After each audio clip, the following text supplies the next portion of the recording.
नमस्कार दोस्तों। उत्तर प्रदेश सरकार लगभग 5,000 सरकारी विद्यालयों को बंद करने जा रही है और यह कोई आम फैसला नहीं है। इस फैसले का असर सीधे सीधे गांव में रहने वाली बालिकाओं पर पड़ने वाला है। अभी वो बालिकाएं अपना सपना देखना ही शुरू की थी कि ये मर्जर कानून के बाद उनके सपने भी बंद हो जाएंगे। हम ये बात किस बेस पे कह रहे हैं ये भी आपको बताएंगे और साथ में ये भी आपको बताएंगे कि कैसे हमारी जो वीरांगनाओं ने अपने आत्मसम्मान तक को न्यौछावर करके बालिकाओं की शिक्षा के लिए लड़ी, उनके आत्मसम्मान पर भी चोट है। दोस्तों, सबसे पहले हम लोग ये बात समझते हैं कि गांव में रहने वाली बालिकाओं की शिक्षा कैसे बाधित होगी। तो आपको सबसे पहले हम ये एनसीईआरटी दिखाते हैं। कक्षा 7 की ये एनसीईआरटी है सामाजिक विज्ञान की, और इसमें साफ साफ इस बात को उल्लेखित किया गया है कि यदि बालिकाओं के गांव से विद्यालय की दूरी अधिक हो और लाने ले जाने के लिए कोई विशेष सुविधा न हो तो अभिभावक माता पिता अपने बच्चियों को विद्यालय नहीं भेजते हैं। इस किताब के एक पन्ने को सबसे पहले आप लोग पढ़िए। इसमें साफ साफ लिखा गया है कि यदि विद्यालय घर के पास न हो और लाने ले जाने के लिए किसी विशेष साधन जैसे बस वैन आदि की व्यवस्था न हो तो अभिभावक लड़कियों को स्कूल भेजना नहीं चाहते। कुछ परिवार अत्यंत निर्धन होते हैं और अपने सब बच्चों को पढ़ाने का खर्चा भी नहीं उठा पाते। ऐसी स्थिति में लड़कों को प्राथमिकता मिल जाती है। एक और तो दोस्तों ये सरकार, चाहे केंद्र सरकार हो चाहे राज्य सरकार हो, जेंडर इक्वेलिटी की बात करती है कि हम बालिकाओं को बालकों के समान अवसर देंगे। आपके सतत विकास के लक्ष्य 17 लक्ष्यों में से जो 5वां नंबर का लक्ष्य है उसमें भी इस बात को उल्लेखित किया गया है कि हम जेंडर इक्वेलिटी लाने के लिए बिल्कुल प्रयास करेंगे।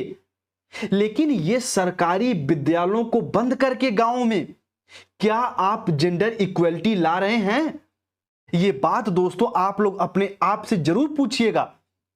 और साथ में अगर हम बात करें हमारे इतिहास में हुई कुछ प्रमुख वीरांगनाओं की जो अपने आत्मसम्मान का भी बलिदान कर दी इन बालिकाओं को पढ़ाने के लिए या बालिकाओं की शिक्षा को उठाने के लिए, चाहे वो सावित्रीबाई फूले हो, राम सुंदरी देवी हो या रमाबाई ही हो या रुकैया सखावत हुसैन जिनके लेडी लैंड के सपने थे,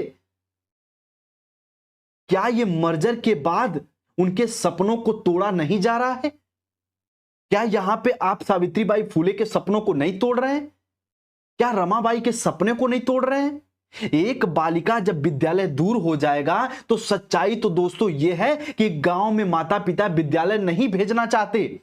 शहरों की बालिकाएं जो होती हैं वो तो वैसे भी शिक्षा दीक्षा ग्रहण कर लेती हैं, लेकिन यदि गांवों की बात करें तो आज भी आलम यह है कि एक एक से गांव ऐसे पड़े हैं कि जिनमें माता पिता सुरक्षा के संदेह में अपने बच्चों को, खासकर बालिकाओं को विद्यालय नहीं भेज पाते और इसका परिणाम यह मिलता है कि बालिकाएं बिल्कुल अशिक्षित हो जाती हैं और जो सतत विकास का आपने लक्ष्य देखा है, जो जेंडर इक्वेलिटी की आप बात करते हैं, वो तो यही समाप्त हो जा रहा है। और साथ में आप सभी लोग पढ़े भी होंगे कि ये तो साफ साफ जो मर्जर का कानून है, विलय का जो कानून है, ये आरटी एक्ट का भी उल्लंघन कर रहा है, क्योंकि उसमें साफ साफ मेंशन है कि एक विद्यालय जो गांवों से विद्यालयों की दूरी लगभग 1 से 1.5 किलोमीटर की होनी चाहिए। लेकिन इन सब बातों को ताक पे रखते हुए सरकार बिल्कुल आंख मूंदे हुई है और इन बालिकाओं के जो छोटे छोटे सपने अभी बुन रहे थे और वो सपनों को तुरंत ही मार दिया जा रहा है। उम्मीद करते हैं दोस्तों ये विश्लेषण आप लोग समझे होंगे और एक बार आप सभी अपने स्तर पर अपनी चेतना से सोचिएगा जरूर कि जिन महिलाओं की शिक्षा के लिए इतने प्रयास हुए, क्या एक बार फिर उन महिलाओं की शिक्षा को ध्वस्त नहीं किया जा रहा है? आप जरूर इस बात को चिंतन मनन करिएगा और सरकार को उम्मीद करते जो उनको सलाह देते हैं वो भी इस बातों को थोड़ा सा समझेंगे कि हम बालिकाओं की शिक्षा को बाधित नहीं कर सकते किसी भी दशा में। अभी तो बालिकाएं अपना जो कि पंख फैला के उड़ना शुरू की थी और आप मर्जर के बाद उन पंख को ही काट दिए। अभी भी ऐसे ऐसे बच्चे हैं कि जो शहरों में नहीं जा सकते, ऐसे माता पिता हैं जो बच्चों की हजारों हजार किताबों का जो बोझ नहीं उठा सकते।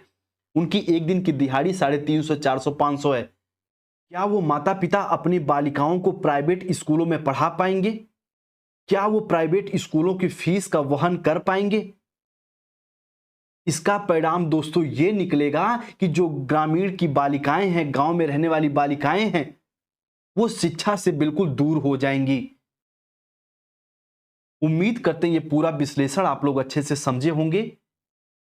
इस पूरे मुद्दे पर आपकी क्या राय है, कमेंट सेक्शन में कमेंट करके हमें जरूर बताइएगा। आपके फीडबैक का हमें इंतजार रहता है। और साथ में आप अपने स्तर पर भी इन सभी मुद्दों के बारे में चिंतन मनन जरूर किया करिए। और वीडियो अच्छी लगी हो, समझ में आई हो, तो अपने दोस्तों के साथ साझा जरूर करिए, शेयर करिए और लाइक भी करिए। चलिए आप लोग अपना ख्याल रखिए, जहां पे रहिए सेफ सुरक्षित रहिए। मिलते हैं हम लोग अपने अगली वीडियो में। तब तक आप लोग अपना ख्याल रखिए। आप सभी को नमस्ते, जय हिंद।